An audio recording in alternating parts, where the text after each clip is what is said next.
You believe you control your day, but safety is a chain only as strong as its weakest link. Today, we analyze 6 cases where a single error turned a routine shift into a terminal event. This is not entertainment. It is a forensic audit of fatal errors. Never ignore safety protocols. Witness the exact moment life is extinguished when the human element shatters against the immutable laws of physics. The date is October 11th, 2012, and the location is Santa Fe Springs, California, deep within the industrial gut of the Bumblebee Foods processing plant, where the time is 4 a.m. and the air is heavy with the cloying scent of raw seafood and high-voltage ozone. This facility is a cathedral of efficiency, a deafening environment where the relentless rhythm of production drowns out individual human existence. And at the center of this metallic symphony sits the retort, a massive, 54-foot-long, cylindrical pressure vessel designed to sterilize thousands of cans of tuna, simultaneously using superheated steam. It is a monster of a machine, but its job is simple. It is a giant industrial pressure cooker designed to steam tons of fish at once. It does not care if it cooks tuna or a human being. Jose Melena, a 62-year-old veteran employee with 6 years of experience, stands before this darkened steel tunnel. A man of routine and dedication who views the factory not as a threat, but as a livelihood. His task this morning is deceptively simple. A sensor inside the back of the pressure cooker needs adjustment. A 5-minute maintenance job that requires him to step deep into the throat of the machine. In an ideal world, the lockout-tagout safety protocol would be the absolute law of the floor, a physical padlock securing the power source to prevent activation. But on this specific shift, the chain of safety has silently snapped under the pressure of production speed. Jose enters the machine without a lock, leaving only a pallet jack near the entrance as a fragile signal of his presence, a fatal assumption that the world will notice him in the chaos. He walks 30 feet into the darkness, his boots echoing on the metal grating, moving toward the far end of the cylinder to perform his duty, unaware that he has just taken his final steps in the world of the living. Tragedy approaches in the form of a coworker, a forklift operator simply following the rigid schedule of the shift, who approaches the retort and sees the pallet jack but misinterprets the visual data. In the deafening roar of the plant, where ambient noise levels make verbal communication impossible, the operator makes a logical but erroneous calculation. Jose must be in the bathroom or on a break, and the oven is ready to be loaded. The operator drives the forklift forward, pushing 6 massive metal carts, totaling 12,000 pounds of raw tuna, into the tunnel. These carts act as a solid steel wall, sliding deep into the oven and effectively sealing Jose into the furthest recess of the cylinder, blocking the exit with 6 tons of metal and biological mass. Jose is likely still working, his focus on the sensor. When the light at the end of the tunnel is extinguished, the operator reverses the forklift, unaware of the tragedy he is setting in motion. He walks to the heavy circular iron door and spins the locking wheel. Inside the pitch-black tunnel, Jose feels the vibration. The metallic slam of the lock sealing tight is the loudest thing in the world. He is trapped. The world inside the retort is now physically severed from the world outside. The operator walks to the control panel and hits the button. The machine begins to inject steam. The environment shifts with terrifying speed from a workspace to a lethal trap. The noise of the hissing steam drowns out any attempt to signal for help. Jose is invisible and inaudible to the colleagues standing just inches away. He might scream, he might bang his wrench on the steel walls, but the factory outside is deafeningly loud. No one hears him. Then, the steam vents open. It is not a slow rise in temperature. It is an instant wall of heat. 270 degrees. There is no air to breathe, only boiling steam. It happens fast. Jose passes out from the shock almost instantly. He does not suffer for hours. The heat stops his heart before he can fully realize the nightmare is real. The subject, Jose Molina, ceases to exist as a conscious entity, becoming another object within the sterilization cycle as the machine continues its work for exactly 2 hours. It holds the pressure, it holds the heat, it finishes the job. When the cycle concludes and the end of cycle light blinks green, the operator opens the door to release the steam, only to discover the anomaly in the back of the tunnel. The subsequent investigation by Cal OSHA would be brutal in its clarity, revealing a systemic failure where safety bypasses had become the norm, leading to a $6 million settlement, the largest in California history for such a violation. But the true artifact of this tragedy is the retort itself, which stands as a silent monument to the moment when a man was erased by a simple misunderstanding and a closed door. The machine did not malfunction. It worked perfectly, and that is the true horror of the industrial age. The machinery we build is stronger than we are, and it does not possess the capacity to distinguish between a can of tuna and the man who built it. The date is October 2nd, 1996, and the location is the dark tarmac of Jorge Chavez International Airport in Lima, Peru, where a Boeing 757-200 tourist operated by Aeroperu is preparing for a routine flight to Chile. This aircraft is a pinnacle of modern aerospace engineering, a machine worth millions of dollars designed to fly with a precision that exceeds human capability. But tonight, this massive system of redundancy and logic is about to be defeated by an object that costs less than $1. The silent killer in this tragedy is not a storm, nor a terrorist, nor a catastrophic engine failure, but a simple strip of silver duct tape. Earlier that evening, a maintenance worker was polishing the fuselage and covered the static ports, the small coin-sized sensors on the side of the plane that measure air pressure to determine altitude and speed, to protect them from water damage. It was a standard procedure, but he made a fatal error driven by a lack of visual contrast. He used silver tape on a silver plane. When the job was done, the tape blended perfectly with the aluminum skin, becoming invisible to the naked eye. The supervisor missed it. The pilots, Captain Eric Schreiber and First Officer David Fernandez, missed it during their pre-flight walk-around in the dark. The aircraft is now effectively blind, its sensory organs taped shut, but its electronic brain does not know it yet. The nightmare begins as Flight 603 roars down the runway and lifts into the pitch-black sky over the Pacific Ocean. For the first few moments, everything feels normal. But as the plane leaves the ground, the physics of the situation collide with the blocked sensors. Because the ports are sealed, they are trapping air at ground-level pressure. The computer is confused. It believes the plane is still on the ground, even as the engines are at full power. As the aircraft climbs, the cockpit erupts into a chaotic symphony of conflicting alarms, a situation that should be impossible. The pilots are bombarded with two simultaneous contradictory warnings. The overspeed alarm screams that they're flying too fast and will tear the plane apart, while at the exact same second, the stick shaker activates, vibrating the controls to warn of a stall, telling them they are flying too slow and are about to fall out of the sky.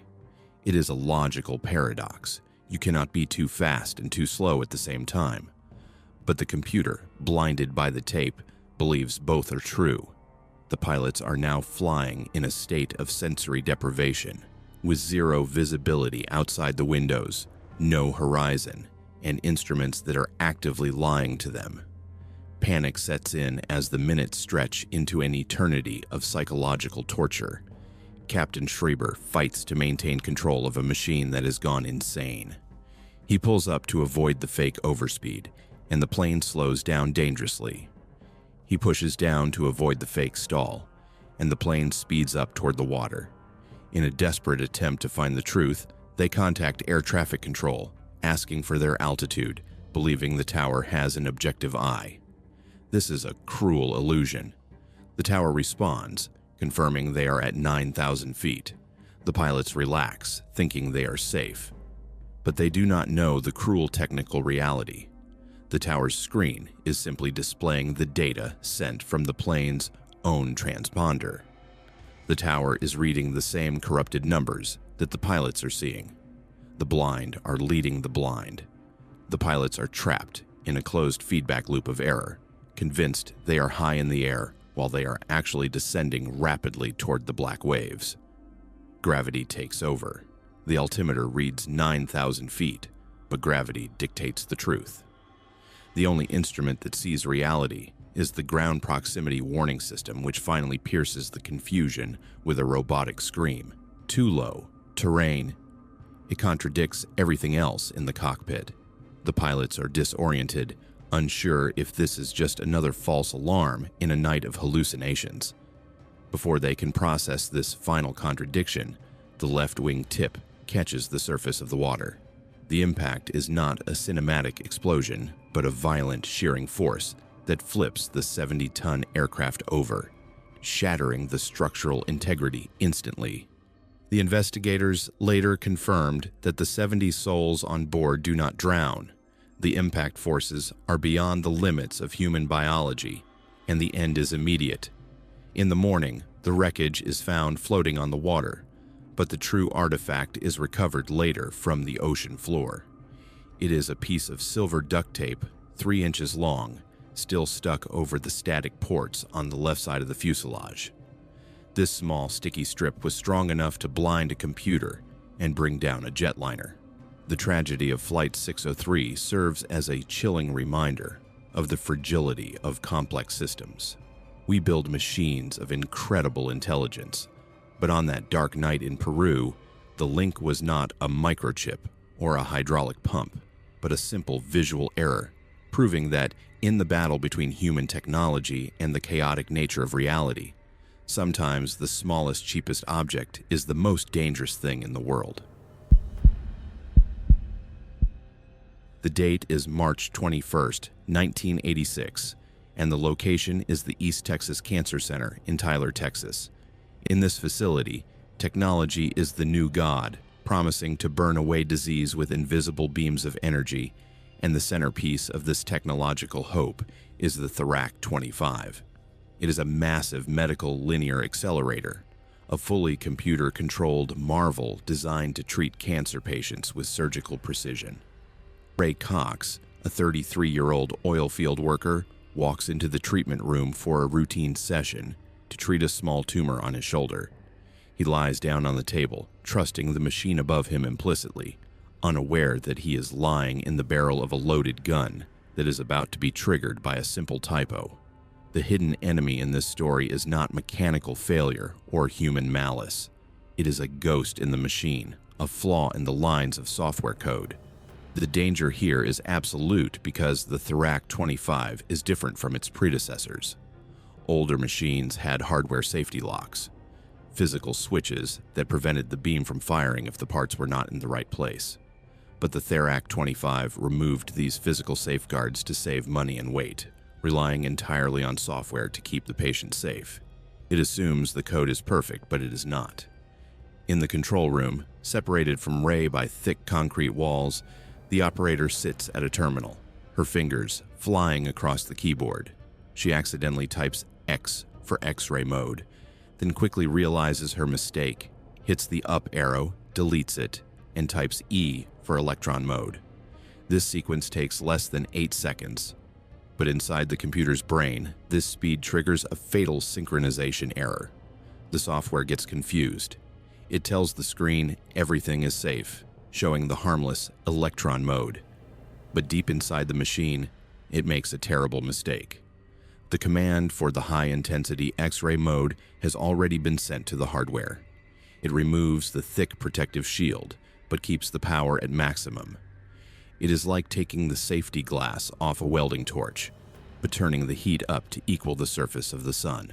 The machine is now a loaded weapon, pointing directly at Ray. The disaster strikes in silence as the operator presses P to proceed.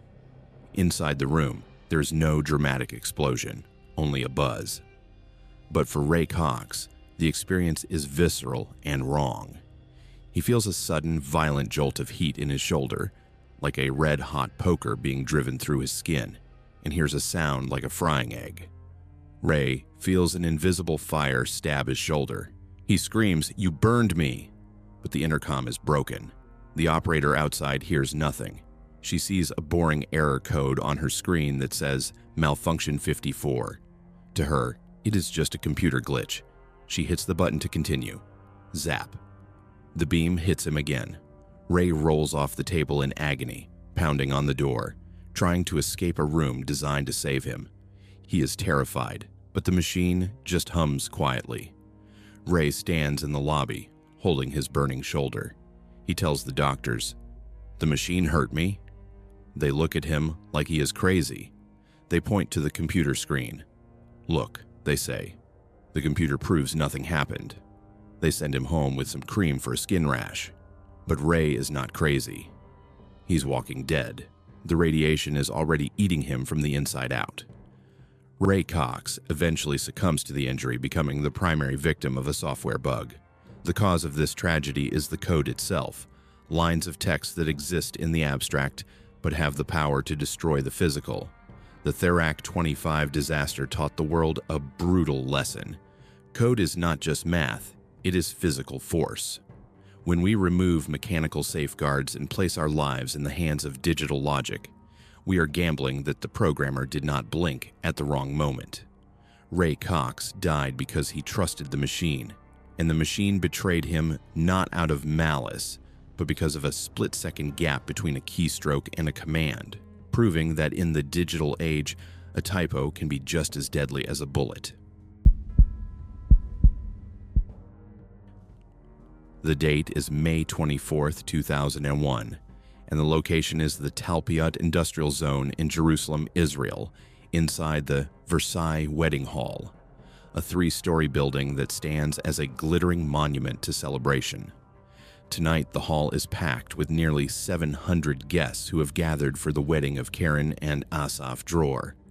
The atmosphere is electric with joy, the sensory canvas painted with the sounds of laughter, clinking glasses, and the pulsing rhythm of pop music, while the air smells of expensive perfume and a lavish banquet.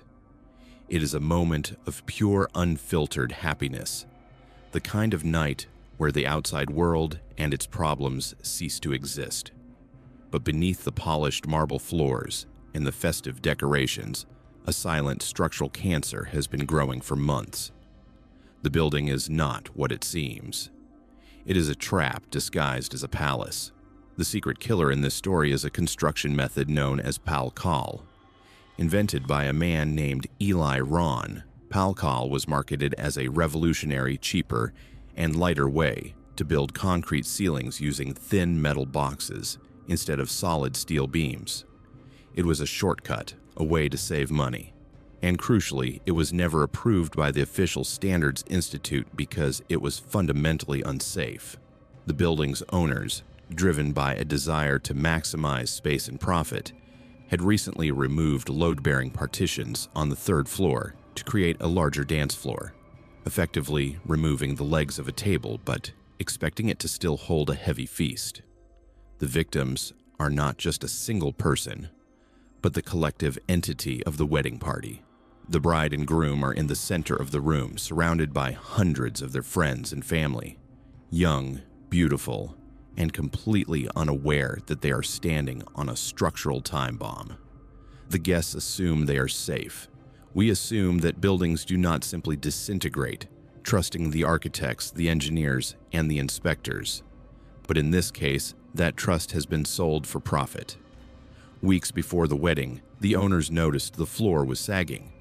Instead of calling an engineer, they leveled it out with extra grout and filler, adding more dead weight to an already failing structure. It was a cosmetic fix for a catastrophic problem, like painting over a crack in a dam. The disaster strikes at 10:43 p.m. as the DJ plays a high-energy song and the crowd surges onto the dance floor. Hundreds of people begin to jump and dance in unison. This is where the laws of nature take over.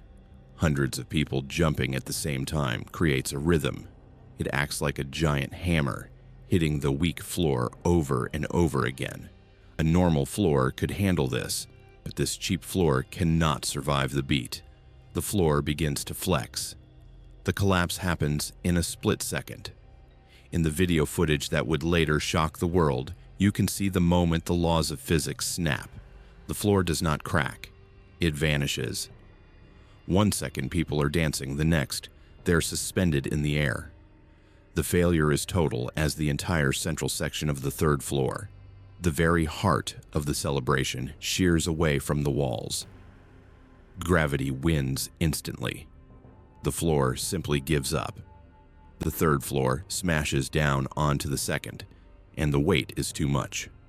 The second floor breaks and crashes onto the first. It creates a domino effect of crushing weight. Within 3 seconds, a 3-story building becomes a hollow shell with a pit of rubble at the bottom. The music stops. The laughter is cut off. The cloud of white dust rises like a shroud. The aftermath reveals the horror. Hundreds of people have fallen 3 stories into a tangled mess of rebar and concrete. The bride, Karen, falls with them, suffering serious pelvic injuries, while the groom, Asaf, survives with minor injuries, carrying his bride from the wreckage. But 23 people do not make it out, and 380 are injured. They are victims not of a natural disaster, but of a man-made failure. The Pal-Cal system failed exactly as engineers predicted it would. The thin metal boxes buckled, the concrete sheared, and the lack of proper beams meant there was nothing to stop the fall. In the aftermath, the nation is in shock. The wedding video showing the floor disappearing becomes one of the most haunting images in Israeli history. The silence of the ruins is deafening. The root cause of this tragedy is the Pal-Cal method itself. Following the disaster, the inventor, Eli Ron, and the building owners were charged with manslaughter and negligence and went to prison. The date is January 25, 1979, and the location is the Ford Motor Company's casting plant in Flat Rock, Michigan, a sprawling labyrinth of noise and heat that serves as a temple to the god of mass production. The air here is thick with the smell of oil and molten metal, marking the dawn of a new industrial era, where automation is no longer a futuristic dream, but a heavy, hydraulic reality. The star of this show is a massive, 1-ton robot designed by Litton Industries, a 5-story tall mechanical arm built of steel and sensors to move heavy castings from shelves to a conveyor belt. It acts as a perfect employee. It does not sleep, it does not complain, and it does not make mistakes. Until it does. Robert Williams, a 25-year-old worker, stands in the shadow of this machine, part of the human workforce slowly learning to coexist with these iron giants. His job is to supervise the process and ensure the flow of parts continues uninterrupted, but today, the machine is confused. The robot's sensors, designed to read the inventory on the high shelves, are giving false readings, thinking the shelves are empty or unable to find the parts, causing the work to slow down and the rhythm of the factory to falter. Robert Williams is a man simply trying to do his job with diligence. Seeing the robot stuck in a loop and unable to retrieve the casting, Robert decides to do what humans have always done when tools fail. He steps in to fix it manually. He climbs into the storage rack, a high-shelved structure where the parts are kept, intending to organize them so the machine can see them again. It is a mundane act of troubleshooting, and he assumes, as we all instinctively do, that the machine shares his reality and will wait because he is there. But he makes a fatal mistake. He assumes the robot sees him. It does not. There are no safety fences, no sensors to stop the machine if a person is close, and no emergency switch within easy reach. The system was designed with the arrogance of early automation, assuming no one would ever need to be up there while the robot was active. The accident happens in silence. As Robert works on the shelf, organizing the heavy metal parts, the robot's processor clears its error and finds the path. The hidden danger is simple. The robot does not know what a human is. It only knows where to go. Robert is standing exactly where the robot wants to be. The machine activates its hydraulic muscles and moves with terrifying speed and silence. A 1-ton arm, driven by thousands of pounds of hydraulic pressure, swings around to retrieve a casting. It does not see Robert. It cannot see him. To the robot, he is just empty space that needs to be traversed. The impact is instant and brutal. The robot's arm strikes Robert in the head. This is not a fight. It is a collision between biology and industrial physics. The force of the impact is overwhelming, and the robot does not pause or feel resistance. It completes its arc, indifferent to the fact that it has just ended a life. Robert falls, and the machine continues its cycle, humming with the electric pulse of efficiency, while a man lies dead at its feet. The investigation reveals the chilling nature of the event. Robert Williams died instantly from the heavy impact. There was no struggle, no scream that could be heard over the din of the factory. He was simply deleted from the equation. For 30 minutes, the robot continues to work, or attempts to, while Robert's body remains undiscovered.